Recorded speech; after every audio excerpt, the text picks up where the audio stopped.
If you saw Manhwa in the title of this video and didn't read the rest of it and thought you were getting perhaps a Tower of God video or maybe a solo leveling video, no, you're not getting any of that. Instead, we're going to be talking about Omniscient Reader's Viewpoint, or in some regions known as Omniscient Reader. Omniscient Reader is my new manhwa obsession. It's incredibly riveting and super captivating. I love how witty the story is. And it was announced earlier this year in the summer of 2024, in case you're watching this in another year, that Omniscient Reader will be getting an anime, and the anime is currently in production. As to when we will be getting that anime, it is unclear as of this point. But I can anticipate maybe some point in late 2025 or perhaps early 2026. In this video, we'll be reviewing all of the great and interesting and riveting components of Omniscient Reader Viewpoint. I'm gonna go back and forth between these names throughout this video, and why you should keep an eye out for the anime or pick up the manhwa or the webtoon. You can read it on the Webtoons app now for free. Ignore the fact that I have a solo leveling book here. I am still waiting for my copy of the first volume for Omniscient Reader in the mail. Hey everyone, welcome back to another episode of Annie-Mel. If you haven't been here before, I'm Mel, the host of this channel. And if you have been here before, then you usually know how this goes. Before we dive into this video, I just want to remind you to make sure you subscribe if you haven't subscribed yet, and make sure you leave a comment, like, or share with somebody else before the end of this video. Obviously, if you enjoyed it. If you didn't, then, do what you want. So, what exactly is Omniscient Reader's Viewpoint? It starts off with our main character, Kim Dok-cha. He's a 28-year-old man who has kind of had some suffering in his life. He had a very hard upbringing in his household, was often bullied in high school, and is working at a company where people don't treat him well. He has crappy bosses. The way that he's been able to get through all of these hardships in his life is by reading this webcomic known as TWSA, or full name is 3 Ways to Survive an Apocalypse. However, one day on his commute home, he is reading the very last chapter of this webcomic that he's been reading for the last 10 years or so. And at some point, he became the only reader of this webcomic from about chapter 50. For context, this webcomic has 3,149 chapters because as Kim Dok-cha is on his way home, he is reading the very final chapter of TWSA. And in this final chapter, the author kind of sends him an email or sends him a message saying, "Thank you for being my reader for all of these years," since he's basically been the only reader.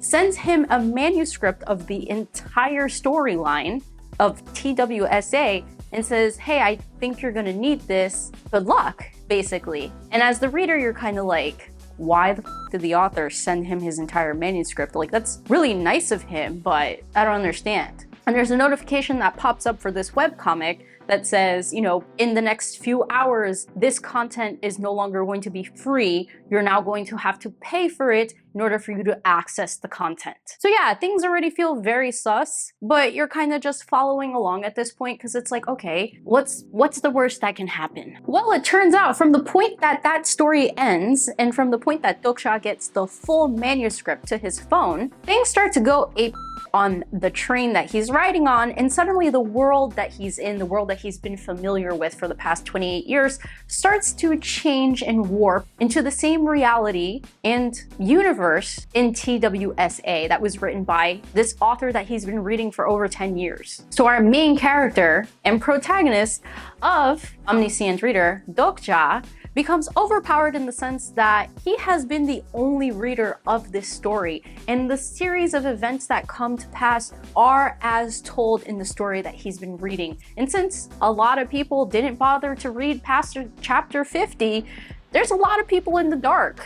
Dok-cha uses his knowledge of this webcomic to exploit all of the different systems in this universe, other characters that he's familiar with, especially the protagonist of TWSA, and finds himself playing an instrumental role as the story goes on. But aside from the introduction and the synopsis of the story, there are plenty of reasons as to why I am highly recommending it to you who is watching this video right now. Because Dokja basically knows the entire story of TWSA, you would think that these series of events are going to play out exactly as he's read them in the book. No. Since he was never a character in TWSA, the story becomes a large paradox of sorts, and everything that does happen starts to unravel into a completely different storyline. So despite the fact that the web comic that he received is extremely useful, and all of his years in reading it has been really instrumental in Dokja being successful in this new universe, apocalyptic world that they're now living in, every single action that he takes and every single major event that he participates in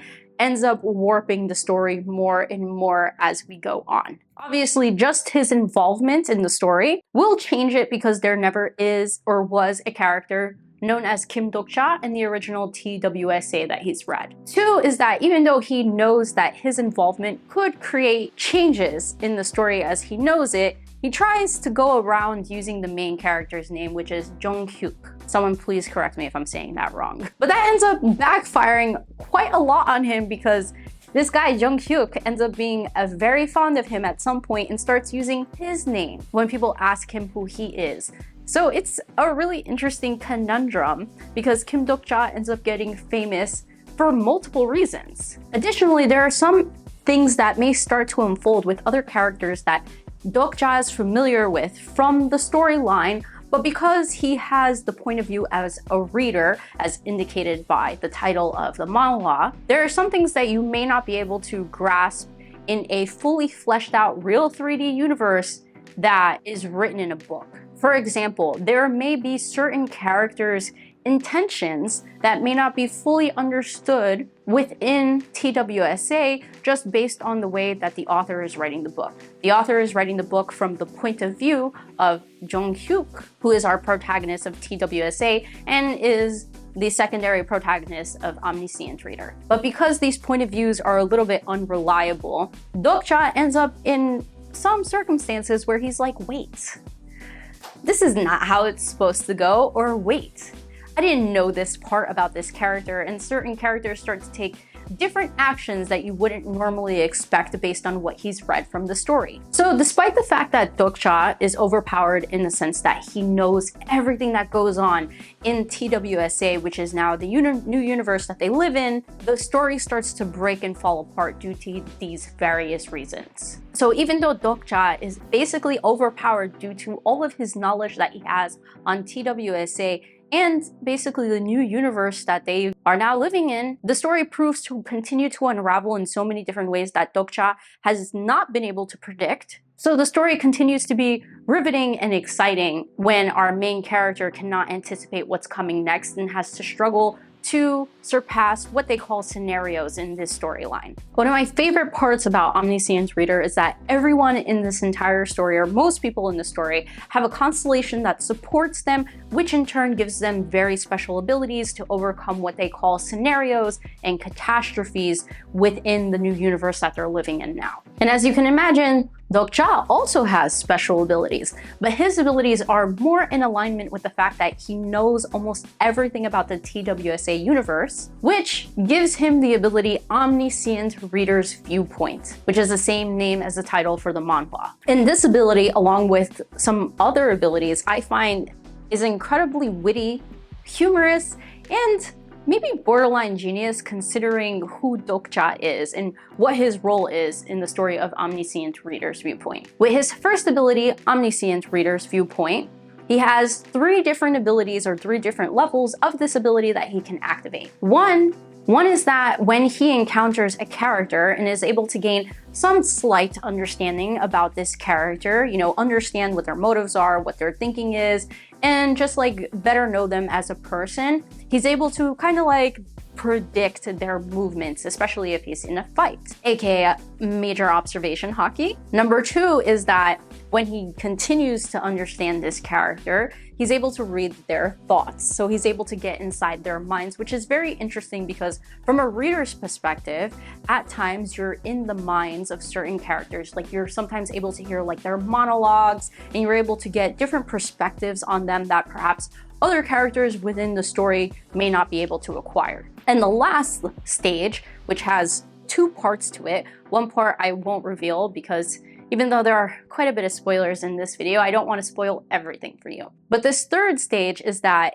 if Dokja goes into like a deep meditation, or while he's sleeping, his soul or his essence is able to leave his body and he can see other characters from a third-person point of view. Another one of his abilities is known as bookmark. Dokja, after meeting a character and maybe having like enough interaction from them, as well as fighting them and learning abilities through them, he's able to bookmark that character and acquire an ability or either their best ability. It's one of the two, so that he's actually able to use it to some extent in the future without them being present. And the last ability that I really want to touch on that he has is called the fourth wall. How many of us just love a fourth wall, or characters breaking the fourth wall within any type of story or show that we're watching? It just makes it so much more humorous. And I have to say that the fourth wall is hands down my favorite ability in the entire story of Omniscient Reader's Viewpoint. And that's because the fourth wall is literally the fourth wall. He is more or less a narrator of what's going on. Sometimes we'll narrate Dokja's movements. Some cool aspects about the fourth wall is that Dokja, as we know it, is not really a character in the original TWSA. He is originally a reader, and as the story goes on and he becomes more involved in the universe of TWSA, he continues to be a reader to an extent, right? He doesn't ever become like a character of sorts, since he, one, was never originally part of the story, and two, something very interesting in the story happens where Dokja doesn't really perceive himself as part of the story. It's like some psychological thing that's going on, and for this reason, the fourth wall almost mentally and physically protects him from some scenarios and events because he's not integrated into the story like other people are. So these are just some really creative abilities that were given to Dokja just due to the fact that he is an omniscient reader. If you've never heard of the word omniscient before, it means to be like all-knowing and all-seeing. So it has a couple of different ways that it plays into Dokja in the story. But I just love how the author just took the time to really think of a creative way to give Dokja abilities that really aligns with the fact that he's a reader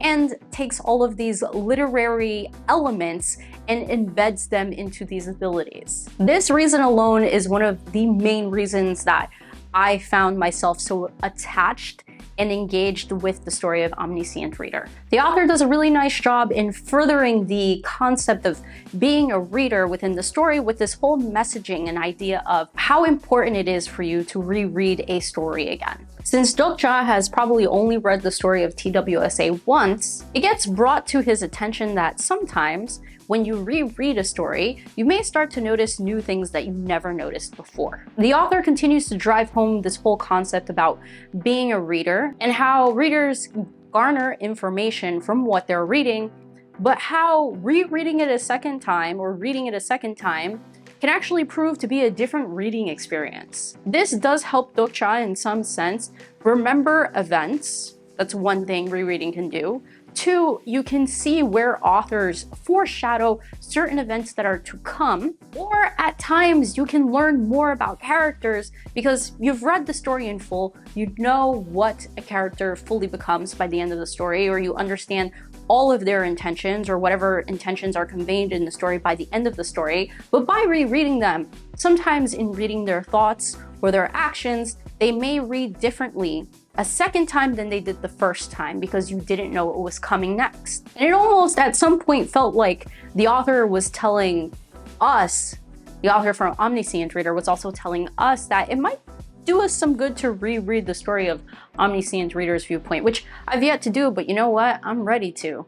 I do want to circle back on our character Dokja because when we're introduced to him, he's kind of a bit feeble, he's a little bit weak, and he doesn't have a lot of courage and power, I guess you could say. This is just due to all of the struggles that he had growing up and in the workplace as an adult. And even though Dokja is not necessarily part of TWSA, the more that he integrates himself into the story, and the more that he tries to drive the story that he's in to an ending that he truly desires, the more he becomes the hero of TWSA. So if I didn't preface Dokja's character earlier as to why he was so engaged with TWSA, the story, and was one of the only readers for 3,000 plus chapters, was that the main character, Jong-hyuk, is someone that he really admired, really connected with, and helped him get through all of those hard times in life. This is why often in the story,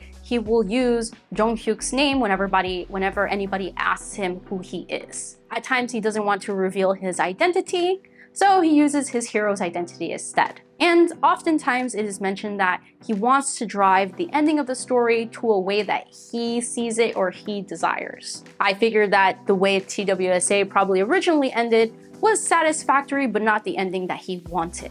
And this kind of ties back to the first reason why I love this story, is that sometimes Dokja actually ends up intentionally changing the story of TWSA for the better. But let me get back to my point on this matter.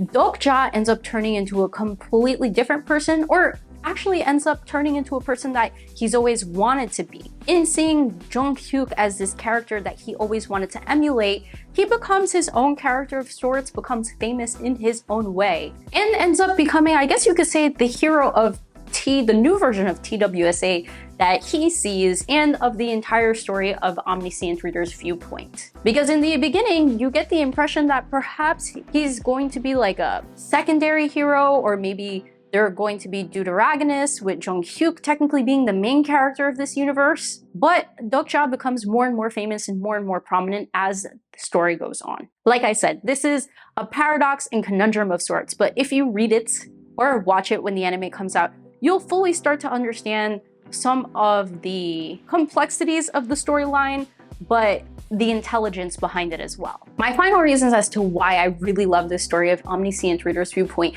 and why I am recommending to you, the viewer here, is that there is this mix of mythology and legends within the story of Omniscient Reader's Viewpoint. So not only does it really have a play on ideas and words as it comes to being a reader, and when it comes to literature in general, it also starts to fold in different types of historical figures and mythological stories.